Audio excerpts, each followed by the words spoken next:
We have a number of actions in the campus, some of them using adult technology, some of them using baby technology. So we use this title, an A+B transformation in University of Campinas. Unicamp is the top university in Latin America, according to the Times Higher Education ranking. We also have a good position between the young universities in the world. And we are in São Paulo State, and we are responsible for 8% of the academic research in Brazil, 12% of post-graduation education, with more than 2,000 theses and dissertations finished every year. In Latin America, Unicamp is already a model for education and researching.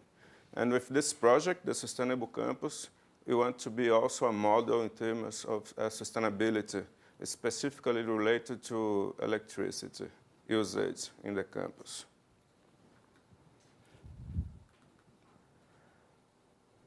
The project, Unicamp is quite engaged with the 2030 agenda from UN, and our project is focusing on the 7 SDG, energy. As told before here, this is very important to help all the other SDGs. And our objective with the project is to transform Unicamp in the most sustainable university in Latin America. The engagement of Unicamp with sustainability started back in 2003 with several actions, but in 2015, we joined the International Sustainable Campus Network, and we created the Sustainable University Management Group. And in 2017, we started this project, the Sustainable Campus Project. The ESCN has 3 main principles, but this one is the most important for us in this project. Our objective is to transform the campus in a living lab.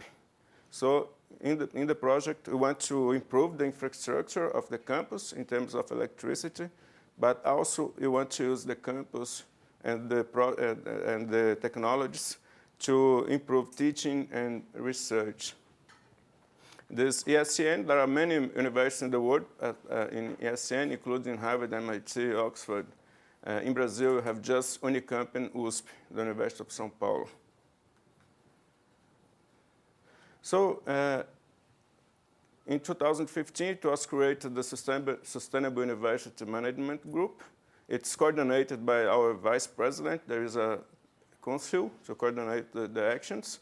And several technical chambers were created, including the Energy Management Technical Chamber and many others. I am responsible for this technical chamber. Here, you have to design the projects and the actions to apply in the campus to improve the relationship with electricity. And also, we received this mission from the university, but there is no money from the university. So we have to design nice projects and also find partners to put the money. Fortunately, we have in Brazil a national R&D program and a national energy efficiency program coordinated by the Brazilian regulatory agency, ANEEL. So all the companies in the sector, they have the obligation to put money for R&D projects and for energy efficiency projects. So we showed our project to CPFL, a distribution company, and they liked it, and they gave us $5 million to develop the Sustainable Campus Project. The project is a program with 8 sub-projects.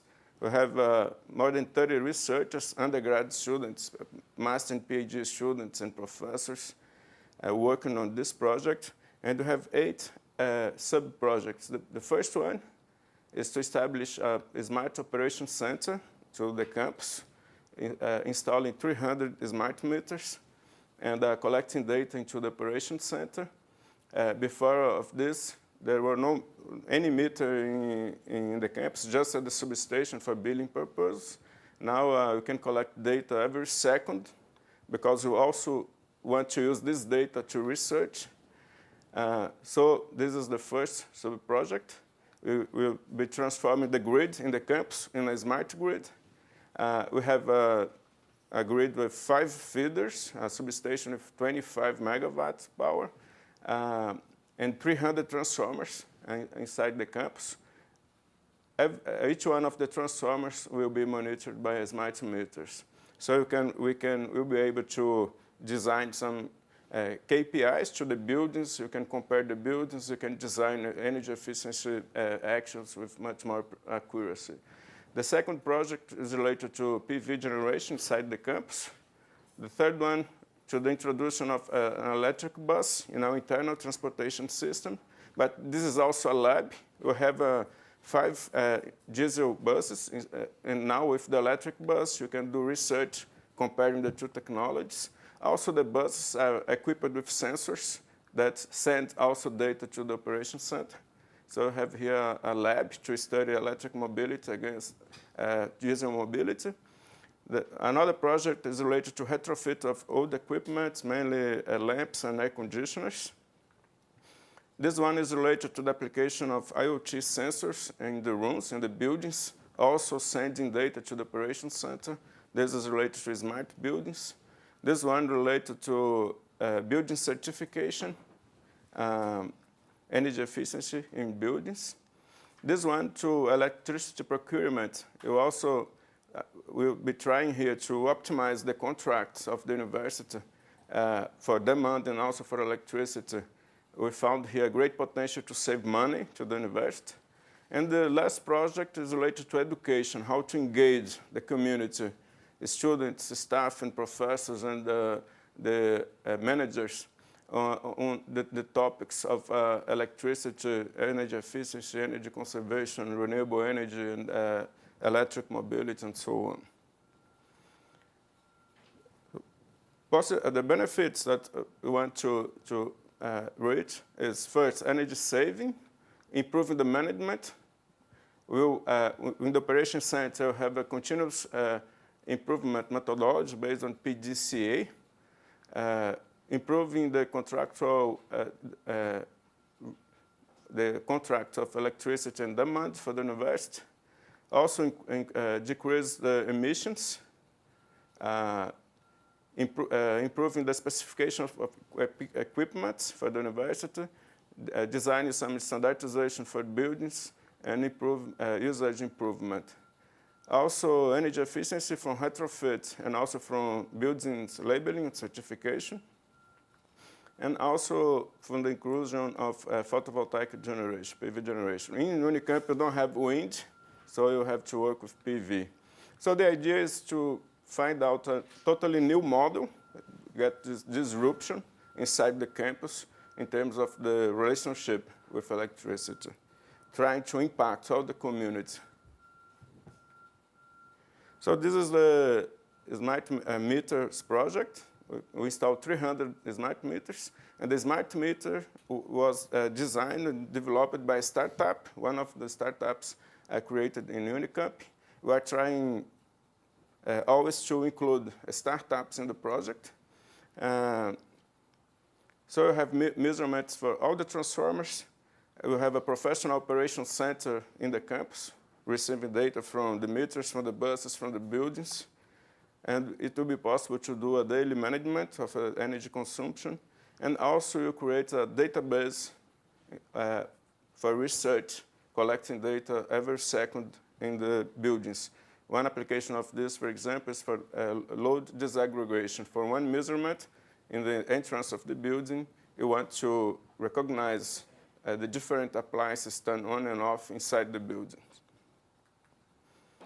So these are the installed meters. Right now, we are still on the process of installing the meters, so it will be possible to have this real-time monitoring of the builds. In this building, I have a PV in the rooftop. This is the effect of the PVs in the weekends.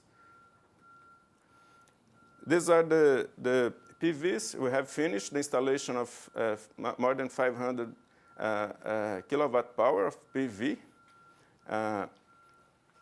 Mainly on the rooftops, but also some of them in the ground. This one is to facilitate training and education. And also, these PVs here, they send solar energy to a smart grid microgrids lab in this electrical engineering faculty. So this one is used to generate electricity for teaching and also for researching. And we collect data in all the power plants. This was a sunny day, the best day up to now. This power plant is now in our gymnasium. It started to operate in May 3rd. The best day was this one, and up to now, May 8th was this day. In one day, you generated here almost 1.5 megawatt hour in one of the power plants. It's the biggest one. This is what we want to do in the future, maybe for the next 20 years. If you use all our rooftops, you can get close to 16 megawatt power in the campus. This would be enough to supply 40% of our consumption in 1 year. Of course, the university doesn't have money right now to do this, so the idea is to try to do some partnerships with companies and so on. The electric bus will have this internal transportation system to the student. It's a big campus. We have 2.5 million of square meters in this campus. So we have 5 diesel buses, and we'll be including an electric bus from BYD. Also, we have partnership with BYD here in this project. And the electric bus will have a sustainable charging station with generation, batteries, and a control here. So it should be a zero-energy charging station at the end of 1 year. Also, there are a lot of sensors inside the buses sending data to the operations center. And over there, you have some data analytics to improve the operations of the transportation system inside the campus. The retrofit project, it's mainly based on lamps and air conditioners. Some of the air conditioners, large air conditioners for central applications. And in the buildings, you have the development of sensors, also working together with startups. These sensors send data to the operations center. Over there, you have some analytics. The idea is to use this data to improve the operation of the equipment inside the buildings. We have the project based on energy building simulation, trying to find the energy efficiency label of the buildings. We have some results for some of the buildings now. We are D, sometimes we are E, but our idea is to find the label in a way that we could choose the best actions, the energy efficiency actions to the campus, trying to improve this label to label B or A. This is according to the Brazilian building certification program. In terms of energy procurement, we found out that it's possible to save a lot of money to the university, optimizing the demand contract and also the electricity contract.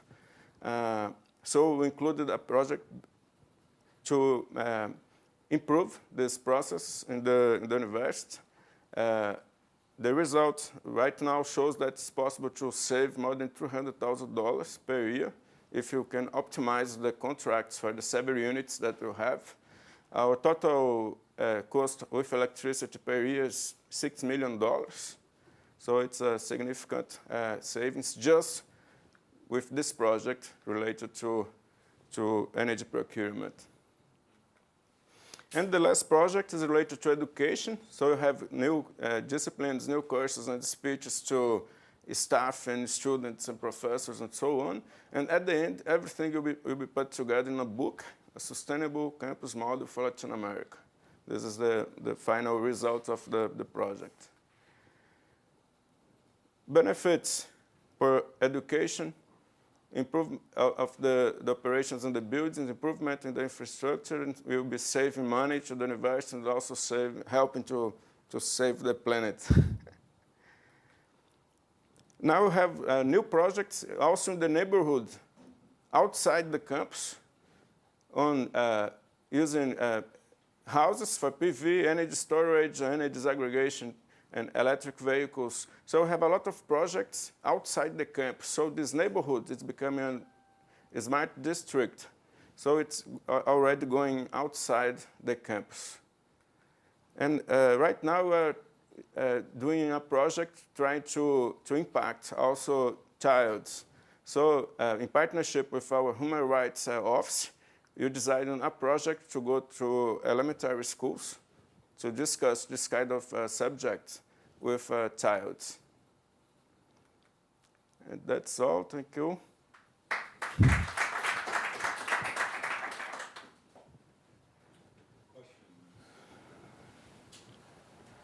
Yes, in the back, please. It's a really interesting talk. I love the initiative. Maybe it's a really simple question, but how do you define sustainable campus, and how do you decide those technical areas that you focus on? In this project, we have the money from a distribution company, so we can work just with electricity.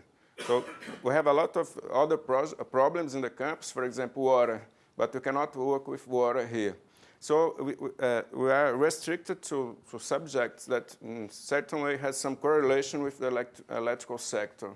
This is why, for example, it was possible to include an electrical bus, because it's sometimes to be connected to the grid, it's easy to justify.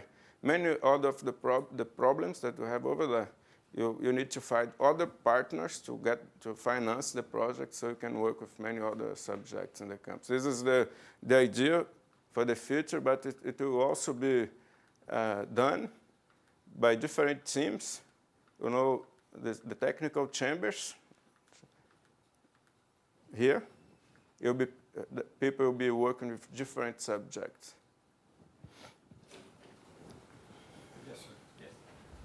This is Shomo from Beijing Digital Research Institute. I have one question. I saw you have so many sub-projects. So have you contacted the overall like the words of investment? How much reaching of your investment and the reward from the batteries, the whole project? Are you asking about the economics of the whole project? Economics, like how much money, what's the benefits of the overall reach? Yeah. So the investment of in this project comes from the company CPFL, $5 million,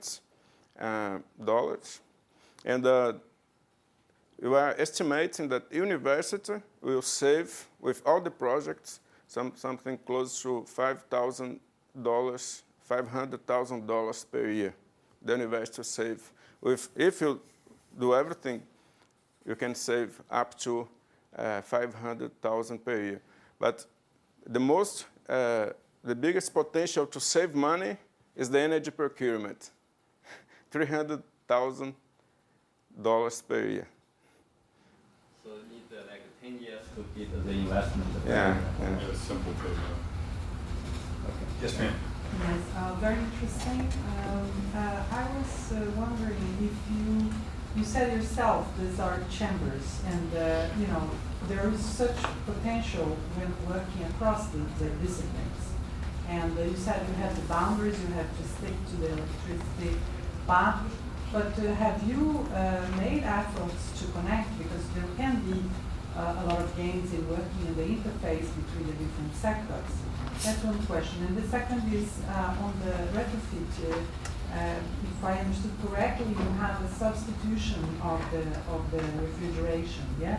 Have you thought also of? We know that refrigeration is really a very energy demanding service. And have you thought about other types of solutions, like more centralized district cooling or something for the The first question, we have different technical chambers working with different subjects, but we have regular meetings under the coordination of this GGUS. But one difficulty here is that for the electric sector, we have this R&D program, so we have a lot of money. From the other sectors, they don't have too much money to do investment. So they have good ideas, but they don't have the financial support. So there is, it's not an equal to equal interaction. But yes, we try to coordinate this, but it's not possible sometimes. About the air conditioners, yeah, it's well, some of the buildings, they have central refrigerating technologies, but most of them, they have some separated devices, appliances per room.